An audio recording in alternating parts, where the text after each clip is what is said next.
Welcome everyone to our webinar on how to improve Israel's public security. I'm Lab Harkov, the moderator, but we're going to open up with a few words about the Misgav Institute for National Security and Zionist Strategy from our Senior Managing Fellow, Asher Fredman. Good evening, good afternoon, good morning, everyone. Welcome to the Misgav Institute webinar on ways to improve Israel's public diplomacy. The Misgav Institute is a research and policy center dedicated to ensuring a strong, secure, and thriving Israel integrated into a peaceful and prosperous Middle East. And the way that we do that is we work closely with decision makers, we engage with the public, with the media, via the webinars online, and we promote and we advance pragmatic, realistic, innovative national security policies and strategies, and we work to replace the failed paradigms of October 7th with new approaches to Israel's national security. You can follow us on our website, the misgavins.org, on X, Twitter, Facebook. You can join our WhatsApp and our Telegram groups, sign up for our newsletters, and stay tuned. This is going to be an incredible webinar. We have incredible participants, and we have more amazing webinars in the pipeline, so stay tuned. Thank you. Back to you, Lav. All right, welcome everyone to our webinar. I'm, as I said, Lab Harkov. I'm a senior fellow at the Misgav Institute and also a senior political correspondent for Jewish Insider.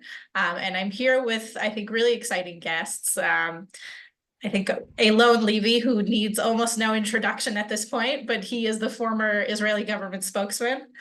We have Lieutenant Colonel in Reserves Jonathan Conricus, who used to be in charge of the foreign media in the IDF spokesman's department and has done a lot of work during this war.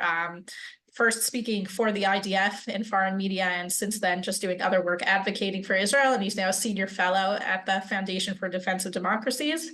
And then we have Matt Krieger, who I'm really glad has sort of come out from behind the scenes, is the CEO of Gova Esser, which is a public relations firm, but he's also the Chief Communications Officer for Bring Hirsch Home. He's been helping the Poland Goldberg family advocate for the release of their son, Hirsch Poland Goldberg, who was kidnapped by Hamas on October 7th. So thank you all for being here.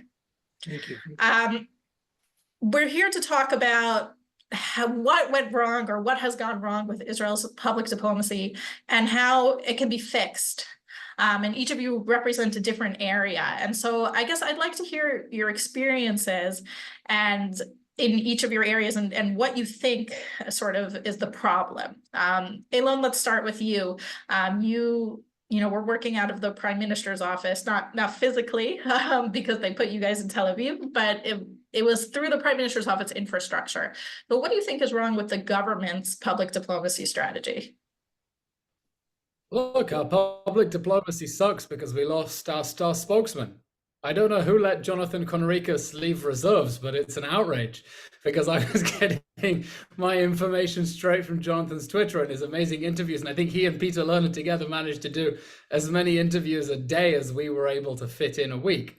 Look, the whole public diplomacy operation is something that was improvised and set up on the fly. The fact that I was able to become a government spokesman tells you the best and worst about Israel. The best, that Israel knows in times of emergency to be flexible and agile and creative, give young people responsibility and send them into battle. The worst, because this is not the way that it should work. We should have started this war with a professional press team at the Prime Minister's office, able to answer journalists' questions, who might have needed backup, but at least the core existed. That did not exist. The Prime Minister did not have a foreign media spokesman when this war began. And that infrastructure is still, I would say, largely improvised. Israel does not have a team of professional, full-time, paid spokespeople, certainly not in all languages. What it has is mainly towards TV and radio, but what about all the press, the print that are asking questions? The IDF spokesperson's unit is a veritable empire when you consider the number of people it was able to bring into reserves, but the civilian effort doesn't have that. Journalists won't even get a comment from the government in English. Essentially, it all goes to the phone of a single person. Israel does not have an operation to deal with serious crisis communications, to be able to take the fight to everywhere we are being attacked and to respond in every language and to brief those spokespeople and give them the ammunition that they need instead of just broad talking points. So, I mean, we can delve later into the solutions, but the first thing that's important to understand is that, differently from the foreign ministry, which has ambassadors all over the world and spokespeople in the different embassies, and differently from the IDF spokesperson's unit, Israel does not have a spokesperson's office that represents the government or the prime minister's office towards the international media. And the goodwill, an incredible mobilization we've seen in recent months, needs to be formalized and institutionalized and made official. It's not too late to do it in this war. Definitely not too late, considering the wars that, unfortunately, I'm sure are still to come. Israel has, right, a public diplomacy directorate, and I guess technically you were under their sort of auspices, but interestingly, they seemed a lot more focused, definitely before the war, but to some extent during the war, right, on internal communications within Israel. Do you think that that's sort of part of the problem, is that they're not looking internationally enough, like on the whole? Absolutely. The public diplomacy directorate was, and I say this without criticizing any of the wonderful professional people working there, but when the war erupted, it was 4 people. And its job was mainly to coordinate between the different ministries, make sure that everyone is on the same page, and to do a lot of the Israeli-facing hasbara, not necessarily internationally. And I came on board as part of an operation set up by the publisher Rotem Seller, the publisher of Selah Meir, who wanted to set up a parallel operation that would support the government. You could call it a civilian takeover if you want, but to create this backup that would support the government in its international media operations. We were the ones who set up the concept of having a daily briefing, a daily press conference. It wasn't something that existed before. This was part of the outside people coming into the public diplomacy directorate. So absolutely, the state needs to formalize and make official the public diplomacy internationally, but domestically as well. There is no Israeli spokesperson, government spokesperson to the Israeli public. The Israeli public gets its information from the war from Rear Admiral Hagari, and when that's the main person giving updates about what is happening, and he's wonderful, and I don't know how he does so much, and he's my idol, but it begins to look a little bit like martial law has taken place, because there isn't a civilian address responsible for giving information to the public, even in Hebrew. So, Jonathan, there's been a lot of compliments here for the IDF spokesman's unit. And I actually agree in the sense that I think that as someone who's written critically about the IDF spokesman's unit many times in the past, I think they actually improved and learned a lot of lessons and did pretty well this time around. So, certain things that they weren't as good as in the past, they were better at now. But where do you think there's room for improvement, or you could also tell us what you think the strong points are, since we were talking about it, but what do you think is wrong on that front? Yeah, so thank you, Lahav. Thank you, Eilon, for your warm words. Very much appreciated. And of course, I feel the same, both in terms of professional capacity. And I agree very much with what you said so far about the problems. Let's speak about crisis communications. The problem is, and I have a lot of good examples to prove the point, the IDF spokesperson unit, Dover Tzahal, has been doing a lot of things right this time around. And I think in general has improved its capacities to communicate with the international media many times over. There's a clear priority for international media.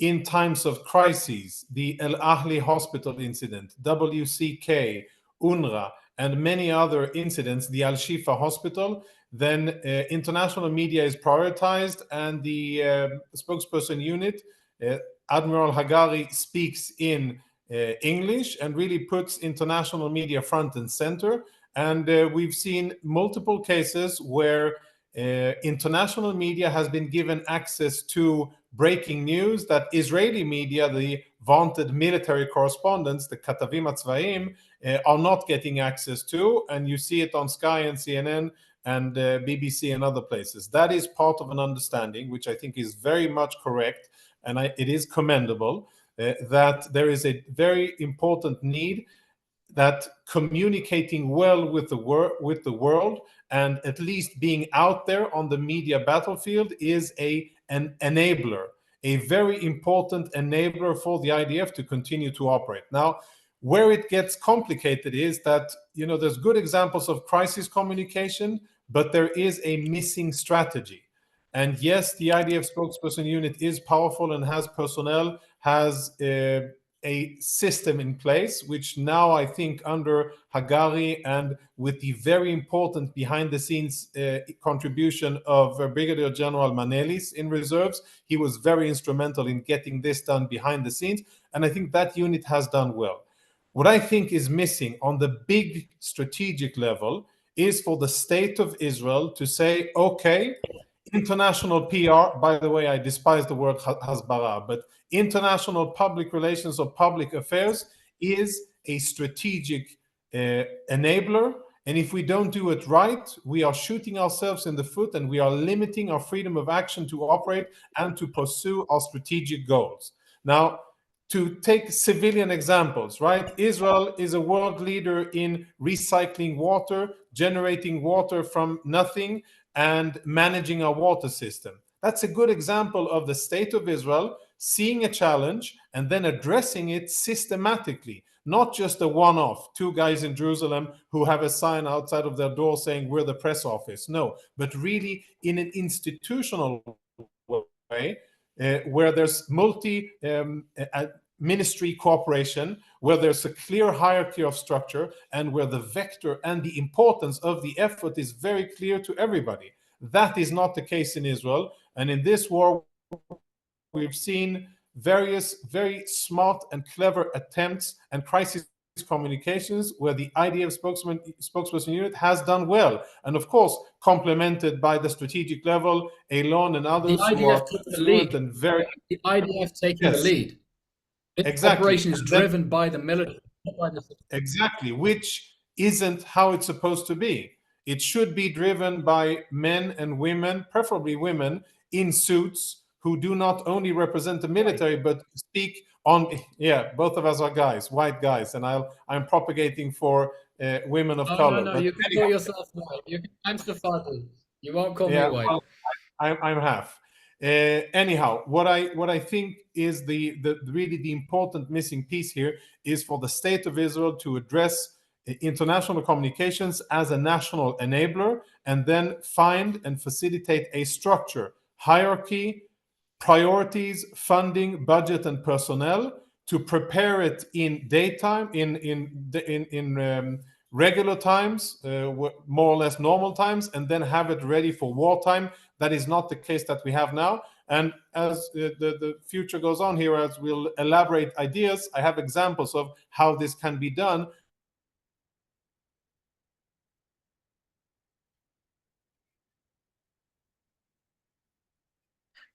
We seem to have lost Jonathan for a minute, so let's move on to Matt. And I wanted to ask you a slightly different question. First of all, I know you were one of the group of PR professionals who started this huge WhatsApp group for updates on the Gaza war that now I think has over 1,000 journalists in it, including myself. So I guess I want to hear from you the role of sort of civil society when it comes to Israel's public diplomacy, and then a different question, which is where does the story of the hostages fit into Israel's public diplomacy? And it goes both ways, right? Like, does Israel's public diplomacy, has it been helping or hurting the hostages? And also sort of any sort of coordination between the hostage families' communication strategy and the government? Sure. First of all, thank you very much for having me, and Elon and Jonathan, great to be here with you. So I'll take sort of your first question first in terms of civil society. So as you mentioned at the beginning, my day job is running a communications company. It's called Gova 10. We work with tech companies and we work with nonprofit organizations helping with their global communications. But on October 8th, or really the evening of October 7th, like many people here in Israel and around the world, everybody was saying, well, what can we do, right? And on October 8th, I had a team call with my company, and we were sort of figuring out, well, what role can we play? And we said, well, what we do is we connect journalists with stories. And so let's do the same thing here. And so essentially what we did very quickly by the afternoon of October 8th, had put together a very basic, crude LinkedIn LinkedIn form or Google form that we posted on LinkedIn and then started sharing on social media, which was, are you a journalist? Are you looking for a story? What is your contact information? What outlet are you from? And how can we get in touch? Very basic. And then the other side of the form is, are you a family that's been affected? Are you in the Gaza envelope? Have family members been abducted? What is your phone number? Where are you located? Are you willing to talk to the media? And then on the back end, what we started doing was just connecting journalists with families. And that was really pretty much the first sort of implementation of getting the hostages to be able to tell their story, the hostage families being able to tell their story to the global media. And by that, by the evening of October 8th, we probably had already connected 75, 100 families with the journalists, and there are already thousands of journalists coming into the country. And by the next day, it just continued to grow. And there were several other people doing similar things.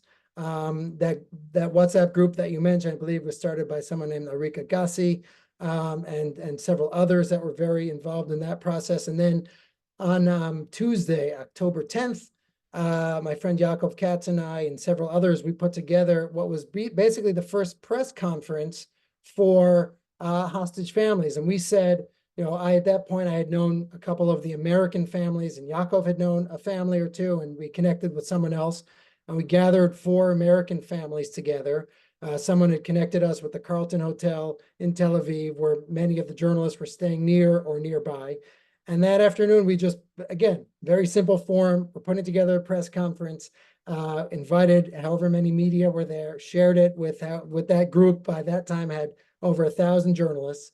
And we had over probably 200 journalists that came to that event.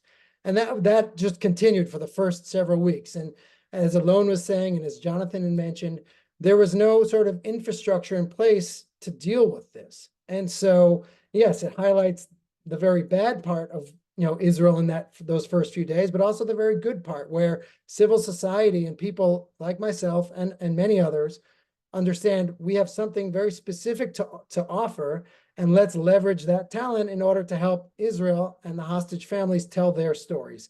And that just continued for the days and then weeks moving forward. We did the American press conference, and we did one in French, one in German. And then really from there, I was then able to transition and really help one of the families, the Goldberg Poland family, help kind of tell their story and get in front of media on a regular basis. And then kind of touching on your second part of your question, which was the hostage side, and how is the government helping or hurting the hostage families? That's a very complicated question, right? I think it carries a lot of baggage to it. Everybody is posturing. Everybody is looking to negotiate. Everybody is trying to get a better position at the table. Even the Americans and the Israelis, who are seemingly on the same side of the negotiations, are having a hard time finding their footing in terms of how to approach the hostage story, how to involve the hostages. And there's questions that arise on a daily basis. Are the hostages being prioritized? Because oftentimes it doesn't feel like they are. Well, I guess what I was trying to get at is, I think that, and I don't mean this cynically at all, but I think that, like, in terms of Israel's public communications about this war, the hostages are like, the hostage crisis is something that people sort of relate to and gives Israel, I don't want to say good PR, but people relate to it. People sympathize with the hostage story, right? But on the other hand, it seems that the hostage story is mostly being told by, the families forum, not by the government. And so do you think there should be more like synergy there? Well, I think the government is in a very tough spot with the hostage families, right? I mean, because they need to show strength. They need to fight a war. They need to bring home the hostages. They need to negotiate with terrorists. They need to placate the Americans. They need to figure out how to work with the Qataris and the Egyptians. And the hostages sometimes fall, between the cracks when it comes to the government. And so I think the families themselves have found that they've been much more effective sort of organizing on their own. And each family has taken a different approach. There are many families that don't do anything, and there are many families that are very public. There are many families that choose to share, and there are many families that choose not to share. I think everybody, given sort of the crisis and the trauma that they're experiencing, have had to negotiate this and navigate this as best they've felt is appropriate for them. That being said, I do think there is a lack of awareness on behalf of many government officials, and it's almost insane that government ministers in the Israeli government are reaching out to hostage families for updates. That's unacceptable, right? And that is when you talk about internal communications, there's a significant and severe breakdown in internal communications here in Israel when it comes to the hostage families. If government ministers, and this has happened several times, reach out to families for updates about where the government is, how are they negotiating, what is their position when it comes to families. And I was shocked when I heard that, but it has been confirmed by several families. And let's get into the second half of this session to talk about, to answer the question that's in the title of this webinar, how to improve Israel's public diplomacy. Jonathan, welcome back. Yeah. Do you want to, you said you had some examples on hand, so yeah, how do you think? Yeah, let's go into a bit of details. And I've been thinking about it, and of course, it's not the first time that we speak about this topic. I've been asked probably 1 million times. Just the same question that you started the webinar with is, why are we so bad? So the first thing I'd like to say that we are definitely not doing ourselves any favors, and we can be much better. But I think that a lot of the sense of disappointment and frustration that many Jews have around the world and many Israel supporters have around the world, it's partially justified, because even if we were 10 times better, I think Israel would still face a very hostile and difficult media environment. That doesn't say that we are relieved and that we don't have to be much, much better. The contrary, we have to be much better because we're in such a harsh environment. I think we are held to impossible standards, and I think we are scrutinized more than any other country, definitely a democracy fighting for defending its civilians. So on the first thing, strategically, there needs to be an entity funded, guided, directed, prioritized, and with clear routine time guidance and budgets for communications. And it needs to think holistically. It needs to think Israeli media, Arab media, and of course international media. Those, in my mind, are the 3 key audiences.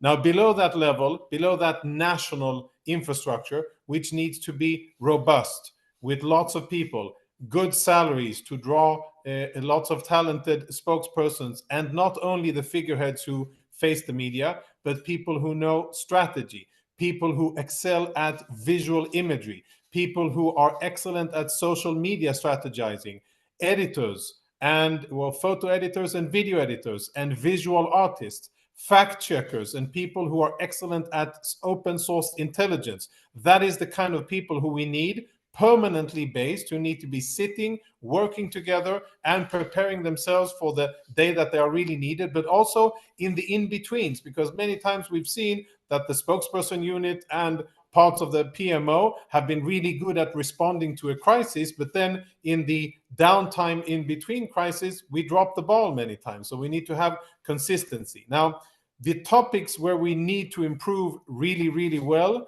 a lot, and we have not yet, we've done steps now in the Dover Tzahal, the IDF spokesperson unit, is to use military intelligence as ammunitions for international communications.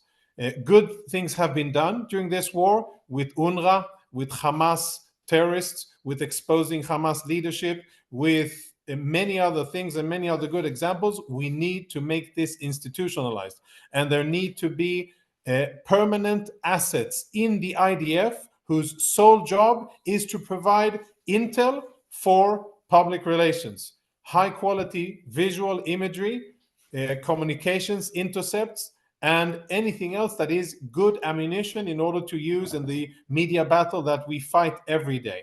Second thing is fact-checking and open source intelligence. So many times, Hamas and our enemies, they spread a lie and they get the fake news out there, and it takes us a lot of time. And in media reality, it is hours and sometimes days before we understand what's going on, before we've fact-checked, and before we can issue a verified statement on behalf of the State of Israel or the IDF that this isn't what happened, that's fake. Actually, this is what happened, and we stand by it. And we need to be able to do that faster and in a higher quality level.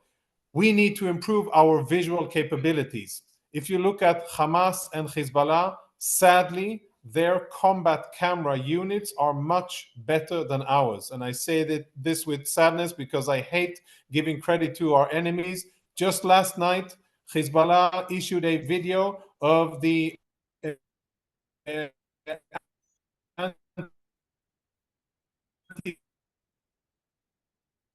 missile attack on Idlib. It makes their point of being advanced and capable. And I hate to say it, but we need to be much, much better and have much better visual capabilities.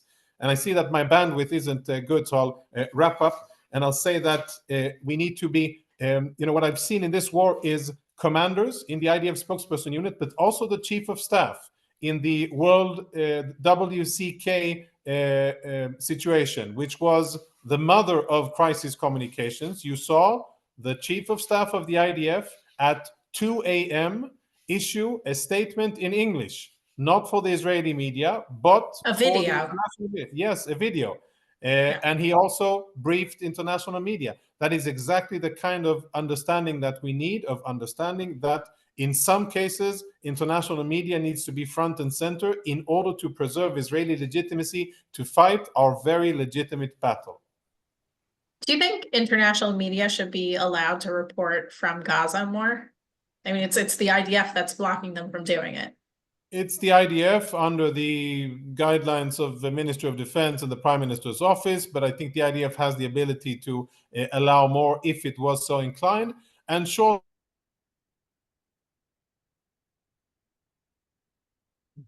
I think. All right. Well, I would have liked to have heard that answer. Maybe we'll get back to Jonathan a little later. Alon, I want to hear from you.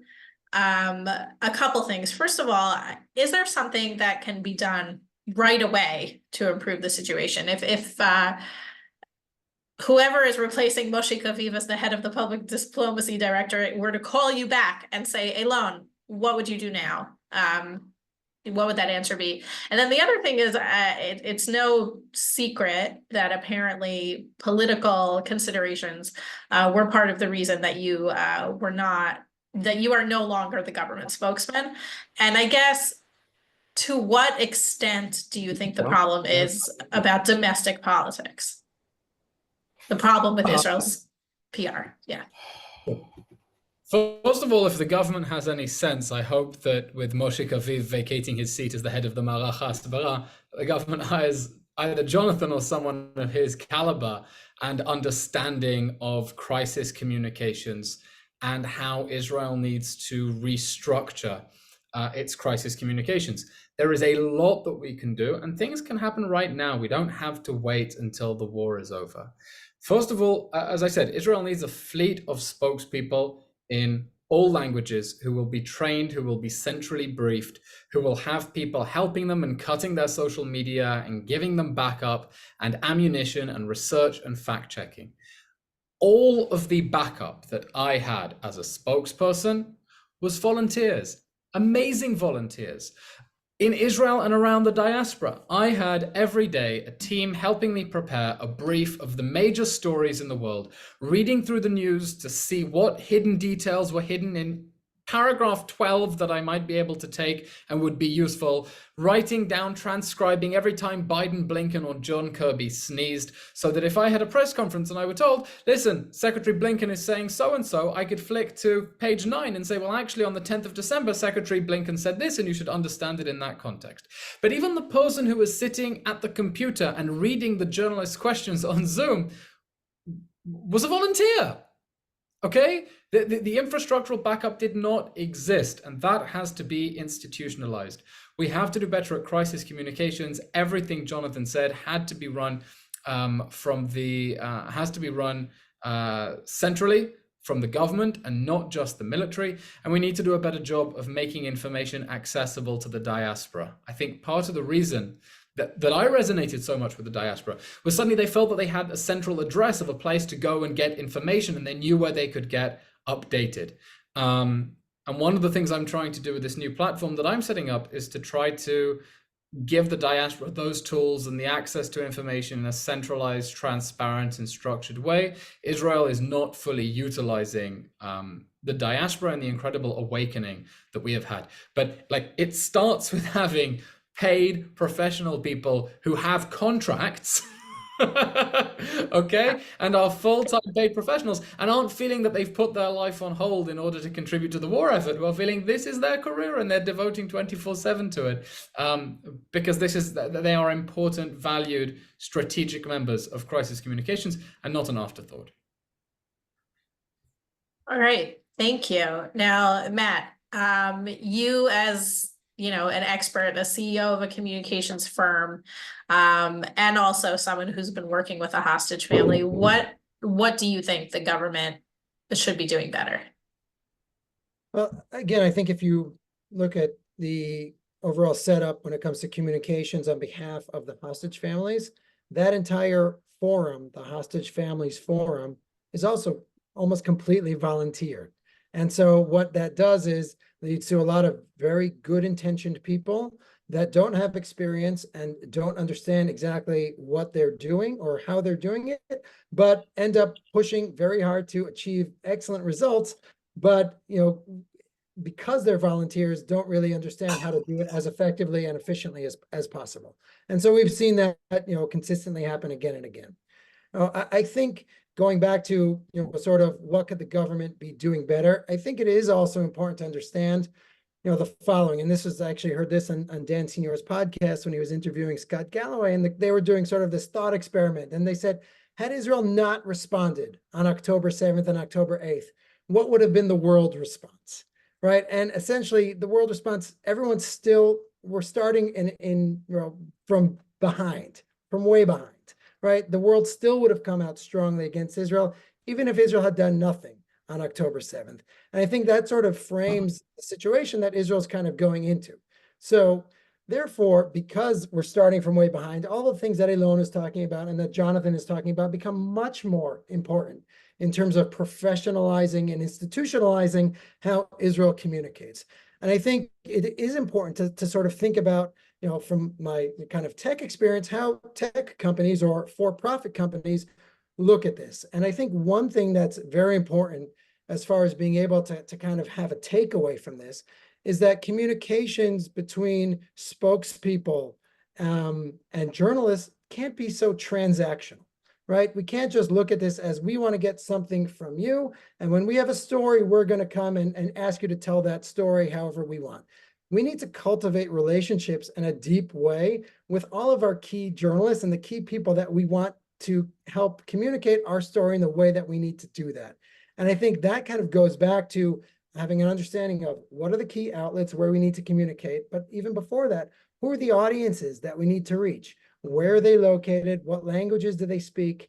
And who are the journalists then that we want to get kind of on our side to make sure that they're telling the story in the way that we want them to be understanding the story and with all of the information. And so kind of moving from more of a transactional experience with journalists to more of a real deeper relationship experience with journalists, I think is one sort of key piece that's been missing. And that's not to take away from anything that's been done in terms of all the incredible work as far as public relations and affairs and so on.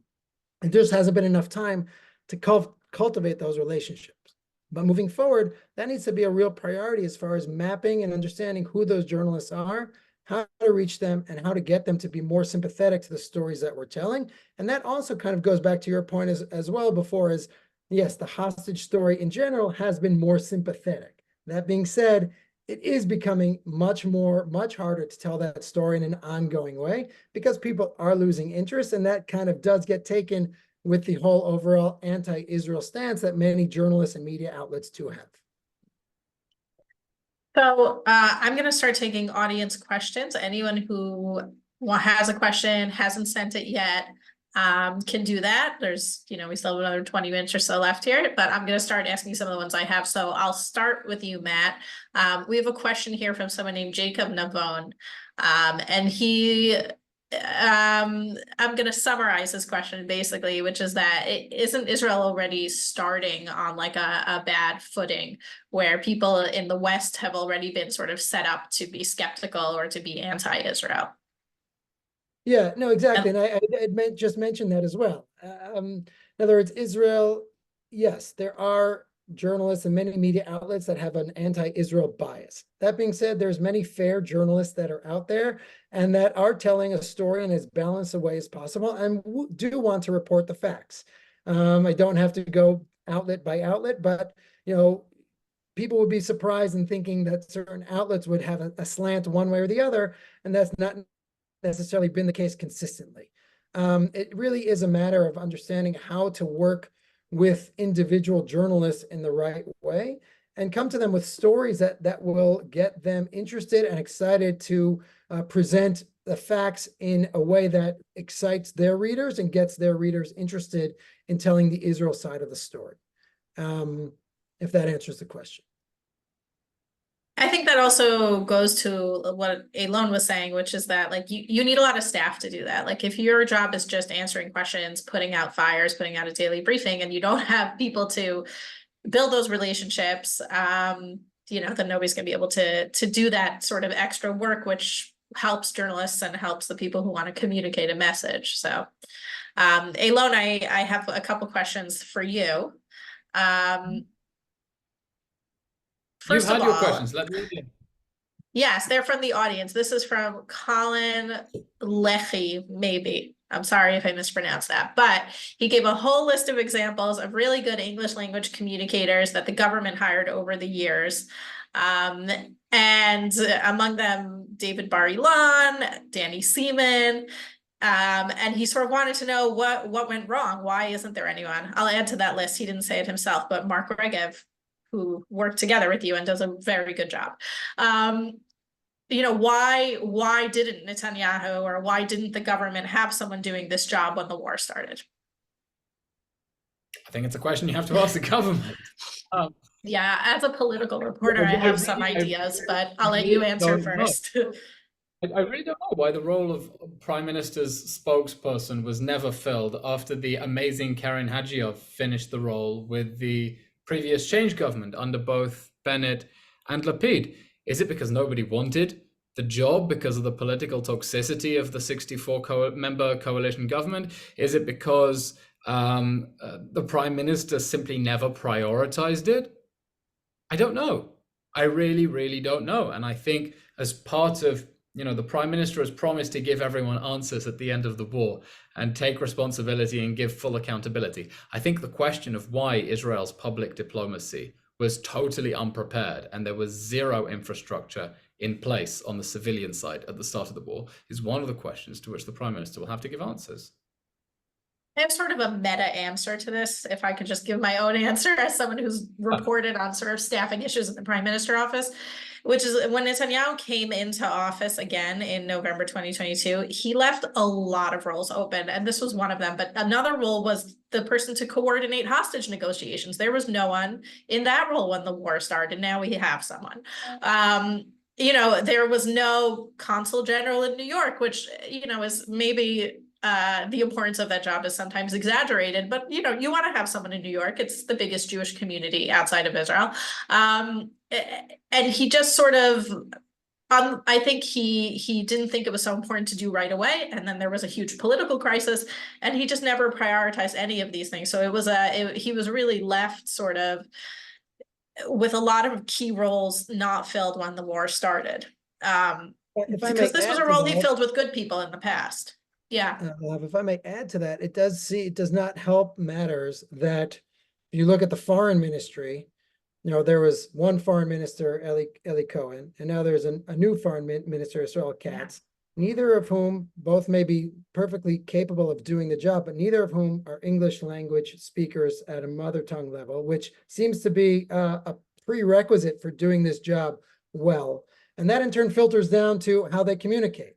And if the ministers themselves are not able to communicate on a high level in English, all the more so anybody who might be in their staff is not going to be able to do that. And the foreign ministry should be the face of the country. And so, yes, you have the prime minister's office, but the foreign ministry should be really right there as well. And so, first of all, switching foreign ministers in the middle of a war is probably not the best thing, but that was clearly preordained. But second of all, making sure that if they're not English speakers, having staff around them that can communicate on a high level in English and are empowered to do so should have been a priority. Yeah, I think empowered is the key word there. Yeah. Yes. If not also French, should be a prerequisite for being the nation's one diplomat. And with all due respect to Mr. Cohen and Mr. Katz, I don't think either has given a single interview to international media at a time that the Prime Minister, who had more than enough things to be busy with, was rolling up his sleeves and giving international media interviews. And the President rolled up his sleeves and was giving international media interviews. Neither of the foreign ministers did. Yeah, I think this is also something that Netanyahu has a long history of distrusting the foreign ministry and not taking it seriously enough, which I think also, you were saying people should be empowered in the foreign ministry to communicate, because I think just for up until a month ago, the foreign ministry spokesman, Lior Hayat, probably could have done a really good job if he was doing more interviews, and he also speaks Spanish. I know he did a lot of good interviews in Spanish, but they weren't being used because Correct. Netanyahu wants things centralized. I think he also, because he is a good communicator, right? Whatever else you might think about him, he's a good speaker. I think sometimes he thinks that he has to do it all. And if you remember, he made this comment in the Knesset Foreign Affairs and Defense Committee, I don't know, maybe like a month ago or 6 weeks ago, that was like, you would think there would be English speakers, but I can't find anyone who could string two words together. And I just my jaw dropped, because I was like, I know so many people who would be pretty good at this job, including the person who had just been suspended a few days before. By the way, funny story. So yeah. After someone at the British Foreign Office had sent someone at the Prime Minister's office a text message asking about some of my tweets responding to David Cameron, and I was suspended from my position. The following day, someone, presumably from the Prime Minister's office, leaked it to the Israeli media, and there was a headline that this complaint had been received. But it wasn't until the Prime Minister said that no one could string two words together in English that they noticed that I hadn't given an interview in a week, and suddenly realized that I'd been suspended from my position. But it was thanks to the Prime Minister reportedly making that remark that they noticed I was gone. Yeah. Jonathan, welcome back. There's a question here from Talia Inbar that maybe you can answer, which is, what will it take to make these initiatives to try to improve Israel's public communications, public diplomacy happen? She's saying, is it a government roadblock? Is it a lack of will, or is it a lack of funding? So what do you think? Yeah, I apologize for my poor connection here, and I really wanted to hear the conversation. Can you hear me, Lahav? Yes. Sorry, yeah, the gods of internet aren't with me, but hopefully I'll be audible. So what I think needs to happen, usually Israel responds to crises and to bad situations. And the existing public diplomacy office was placed into power, was founded after the Second Lebanon War, because Israel did so poorly communications-wise in its own eyes during the Second Lebanon War. And then allegedly that office was supposed to provide the solutions, the overarching strategy to harmonize the messages, and all of the things that we know that they're supposed to do, but bottom line, Tachlis doesn't. So usually Israel learns from crises and improves from crises, kind of like in a high-tech mode. So either we need a good crisis, and I think that we're in the middle of it. Maybe most politicians don't understand. Most Israeli politicians, in many ways, they're really clueless about how difficult our international situation is and how thin the margin is when it comes to international legitimacy and our ability to operate and to pursue our very legit strategic goals. I think that had they known, they definitely wouldn't have been tweeting, talking, briefing, background briefings the way that they are, in the reckless way that they are. But maybe it's beyond them to comprehend. Bottom line, what I hope will come out of this war, first and foremost, to defeat Hamas and then defeat Hezbollah, but that's a bit in the future.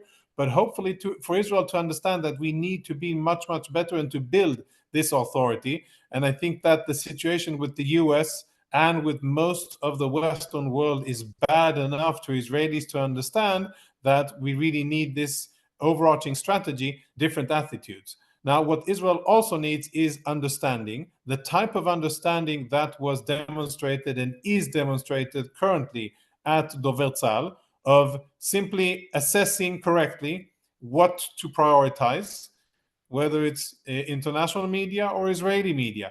It doesn't always have to be Israeli media that gets all the juicy exclusives and the best access. Many times it serves Israeli interests better to have international media there first and second and perhaps even third. And yes, the Israeli correspondents don't like it and they don't approve of it, but I think that we need to be doing more of what we're doing now. It needs to be a national priority, which it isn't. It's a pastime. It's a one-man show in some cases, and in some cases it's a no-man's show. And it needs to be a structured effort with money, personnel, with priorities behind it.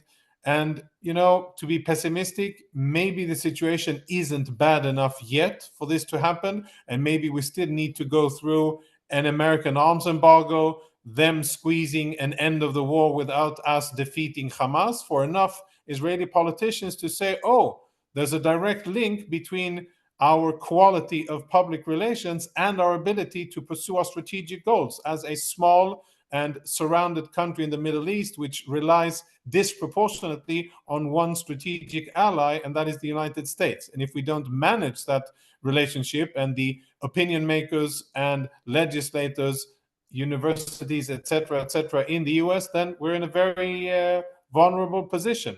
And maybe we need to suffer more in order for that to happen. I want to be optimistic and hope that, have some kind of faith in Israeli legislators and leaders that they will understand before it is too late. But I'm not sure that that is the case. All right, thank you. I have a question from another Misgav fellow who is friends with most of us, if not all of us, and that's Arsen Ostrowski. And I think that Matt might be the best equipped to answer it. Given the difficulty we face with the overwhelming magnitude of information and inbuilt numbers against us, how can we utilize AI, artificial intelligence, to assist us? I believe you work with the tech sector, so maybe you know something. I do work with the tech sector and do work with a number of artificial intelligence companies, but I would preface that by saying, before using artificial intelligence, let's just use human intelligence. And I think something that is overlooked is I see still 7.5 months into the war, daily headlines in English in outlets around the world claiming Gaza Health Ministry numbers as fact. I mean, and even the UN now has reversed the numbers and updated the numbers. And there's no reason why reporters at any newspaper, any news outlet should be reporting these numbers as fact. They should not ever say, we should not ever see the words Gaza Health Ministry, that such a thing doesn't exist. We should never see, how they break down the numbers and, skew the numbers incorrectly. And so I think that can kind of be applied to lots of different, sort of paths here in terms of communicating. And so, yes, artificial intelligence can help in terms of getting a lot of information and seeing trends and the sort of thing that could be helpful as far as what Jonathan and Elon were describing in terms of setting up an operation that allows us to digest and take in information and then use it in effective ways to communicate. But I think we should not overlook the role of human intelligence here. And I think there's many opportunities for us to be intelligent in small ways that end up that having a long-term effect as far as enabling our ability to communicate more effectively on an ongoing basis. And so I don't think we're there yet as far as being able to incorporate artificial intelligence into how Israel is doing its communications. But it should be something that should be worked into any future operation that's set up as per Jonathan and Elon's suggestions. All right, our last question is for Elon. And we have here John Dyson, who wants to know what your new initiative is. So I'll give you an opportunity to plug it. We're currently launching a new project to try to give the state support from within civil society. Taken a lot of the volunteers who were helping me before, during the war with me. We're fundraising. We've received matching funding from the Diaspora Ministry. Minister Shigley has put up money for that. The flagship project is the State of a Nation podcast, which we're already doing. The plan is to pump out 2-3 episodes a week where I get briefed by experts. Jonathan, I think we're trying to have you on at some point. Lahav as well, been trying to get you on the podcast, where I get briefed, and so people can come and listen to accurate information. But we're planning a bunch of other projects that we're going to announce probably in the next few days. Will depend on budget and how much we can stretch that out and raise money, because as Jonathan said, these things do cost money. There's only so much goodwill you can expect from volunteers. But if you're following me on Twitter and Instagram, then in the coming days, hopefully we'll be ready to launch something. You're muted, love. About that. Yes, sorry about that. All right. Thank you. Yes, exactly. Thank you to all of our guests. I'm really glad you took the time to take part in this webinar. I think everybody really learned. I thought it was very interesting. And I encourage everyone who's watching to visit the Misgav website. The link is now in the webinar chat. We have a lot of interesting research going on, a lot of interesting papers up there, and follow us on all social media. So thank you, everyone. Have a good night or good afternoon if you're in the US. Thank you. Thank you. Shalom.